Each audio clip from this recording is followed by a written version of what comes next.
Welcome to Metal Valley. With us today, we have Jeff Walker of Carcass. How you doing, Jeff? I'm good, very good. Finally, you guys are heading back to States after more than a year. I guess your last tour was with Obituary during the release of Inked in Blood, right? Correct. Yeah, so this Oh, is probably after maybe a year and a half. yeah, that was at the end of 2014, Yeah. and yeah, didn't necessarily expect to be going back. We were looking to be winding after the European tour we just did. We were looking to wind down, but we were kind of up for the Megadeth tour in the States, so that fell through, and then we got offered the Slayer thing. Mm-hmm. So it's too good an opportunity to turn down, and it's a Yeah. good chance to try and raise our profile in America because Slayer's a massive band still, Right. and yeah, look, we've never supported a band except for bands who were our peers, for True. example, Napalm Death in America. So yeah, it's going to be very interesting. It's I'll be honest, it's an unfulfilled ambition because. It's going to be interesting to tour at that level and be a support band, Right. and Absolutely. we can cruise and take it easy. That is true. With Slayer and Testament, have you guys played? Obviously, with different festivals, you guys would have played on the same stage. But ever toured before with Testament separately, or maybe Slayer? Nope, Not really. that's it. So first Like time. you say, we might have shared the stage or played the same festivals in Europe, but never Yeah. in America. So that's why it's very interesting. Interesting that you have a specific fan base. Obviously, Europe is big now. There's no doubt when we talk about Carcass in Europe or UK, or it's an extremely huge fan base. But in States, it's getting better. It's improving over the period of time. And now with you guys heading back again, I think it would be interesting. I'm just wondering how long do you get to perform as the first band on the bill? 30 minutes, 3-0. Yeah, I mean, you guys played like 1.5 hours to 2 hours in Berlin. I remember that I was know like, maybe that's like an hour and a half too yeah. long. That was insane. It's funny because like when we first went to the States, what's happened in the past is we've had a set for 50 minutes Hmm. or 55, and then we just keep adding songs, and then Okay. and then we just don't want to cut any songs from the set, which is kind of bizarre. Because Right. for me personally, I think a band of our nature to play 60 minutes that's kind of the limit True. because you can kind of tire the audience, or the audience can start to lose attention. But Right. in all seriousness, we're enjoying playing, so that's why we do it. That's awesome. Like you guys love being on road. I mean, with Napalm Obituary, which was almost a month and a half long tour, and then Christmas break, and obviously with the tour coming up in 3 weeks, is that something it's been almost close to 2.5 years since Surgical Steel, but still touring opportunities are there for Carcass. Must be really exciting for the band that the Mark album has put, and then you guys are relentlessly touring. Must be a joy being on road. I don't know if it's a joy. I think we've become institutionalized. Okay. When you come home, it's kind of like you've been in the army and you have to readjust to civilian life. That's Right. the only way I can put it. And you're kind of restless, and your sleep pattern's fucked. Hmm. But yeah, I enjoy traveling and going away. It means I don't have to clean my house, Yeah. and I don't have to look after my cats, and I don't have to cook for myself. Right. Um, it's just it's a very enriching life to be able to travel so much. True. And as long as you don't mind the airplanes and the traveling, it's Hmm. a great life, because you get to travel the world. Besides being in the merchant navy or the military, what other chances do you get in this life? Yeah. So I'm enjoying it at the age I'm at, because when I was younger, in my early 20s, I was kind of settled down with a girl, and I Right. didn't want to travel as much. But now I do. So I'm very fortunate to be 47 in March this year, and to be Right. doing what I do.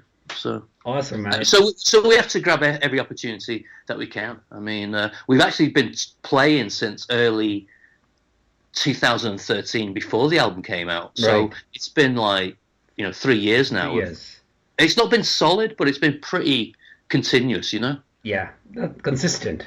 Yeah, consistent. Yeah. Awesome. And has there ever been a time on road where there's some unexpected things happen? Obviously touring has become tough these days, but has it always been a smooth ride for Carcass while traveling all the way from Europe or any other country, or there have been some unexpected things which kind of demotivated you, like, damn, this was unexpected. Not really. Okay. I mean, I've been thrown out of America, but that was not on Carcass's business. So Okay. that wasn't much fun traveling all the way to St. Louis and then get turned around at immigration and having to fly back to Amsterdam. But no, we've never really had any problems. I'm trying to think of any anecdotes. Oh, yeah, we have actually. The first time we went to China last year. Mm-hmm. Now, the thing is, as UK residents, we can travel to China Okay. without a visa Mm-hmm. as long as we, as long as as long as the city we land in Mm-hmm. is a city we leave. Now we weren't told this. We actually landed in Guangzhou on the Okay. way to Beijing? was yeah, Beijing, Oh. yeah, and because we landed in Guangzhou, they wouldn't let us in the country because for this visa, this tourist visa, if you like, to be valid, Mm-hmm. you can't leave the state. You have to land in the city that you're leaving. So we were in no man's land. Whoa. Basically, we were lucky that there was a girl from one of the airlines who basically helped us. She told us what to do, which Mm-hmm. was basically we then bought flights to Hong Kong, and from Hong Kong we could then fly into Beijing Whoa. because Hong Kong's ex-British territory, Mm-hmm. we didn't need a visa to enter. So I mean, it sounds very convoluted, and at the time, it was kind of like, "Fuck me, Wow. this Asian soul's going to be fucked." But in reality, we arrived in Beijing only 4 hours later than we should have, and we didn't have to carry our bags because, for some bizarre reason, the bags continued all the way to Beijing on the original flights, Cool. which would never happen in Europe or anywhere else. I can tell you. Yeah. Good, man. That's interesting. Plus, you guys have to submit your lyrics to the Chinese government in order to play there, right? I shouldn't. Well, the first time we kind of snuck in under the radar. Uh-huh. But we went to Peking, no, Shanghai Mm-hmm. this year. Oh, sorry, last year. And funnily enough, our lyrics were submitted to the Ah, authorities. all right. And believe it or not, we got the green light for work permits. But of course, the agency from China sent all the paperwork over, Mm-hmm. and we paid for an agency in Britain to go and get our work visas, but Right. they refused to issue them because one of the documents was a copy and not the original. Okay. So basically, we did what we did before and went anyway. So Awesome, man. we had this bizarre situation where our crew had work visas, but the band didn't. Didn't have. That's interesting. No, But but, it's but what, I'll tell you what's interesting about that though is because if you, I'm pretty sure you're aware Megadeth mhm. went, and we were there at the same time. Okay. Now, their lyrics did get submitted and Right. got censored. We didn't. That was strange, right? Huh? That was strange. Well, I And think yeah. I think if you're clever, there's a way of doing this. But at the same time, there's nothing political in our lyrics anyway. So I don't really see what could be No. offensive to China. I mean, you're talking about a country, China, where they eat anything. So it's kind of like, Right, right. Awesome, man. Now with even band like At The Gates and you guys you came together almost the same time. You guys toured in the late 2000s. Never intended to write an album, which eventually happened. And both the albums which have come out, I mean, from Surgical Steel and even At War with Reality from At The Gates, it was amazing to see how metalheads connected to it in such a way that they didn't feel there's a gap of more than a decade since the last album came out. So if I would have to ask you, what attribute do you think connected with the fans when it comes to Surgical Steel and, let's say, At War with Reality? I think there's two factors at work here. One is nostalgia, Mm-hmm. and two, there's been a demising quality of whatever you want to call it, death metal or extreme metal, Mm-hmm. since, for me personally, since the mid '90s. So there's been a kind of a vacuum created where bands have got bigger than we ever were or At The Gates, Right. but not necessarily better.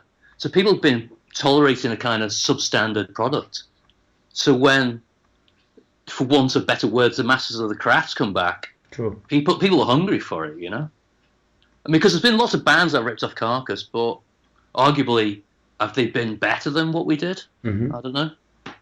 But never have been able to fill the void over the period of a decade and a half. Well, hmm, I don't know how to explain it. Maybe we just made a good album. Maybe I don't know.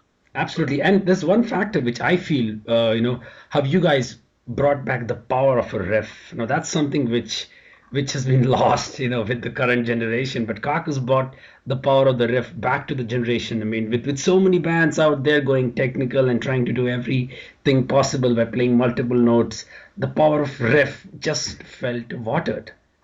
But what you're referring to there, like the technicality or the progressiveness or the multiple notes, we've done all that as well. Hmm. We do throw those kind of parts in. We just don't base our whole career on it.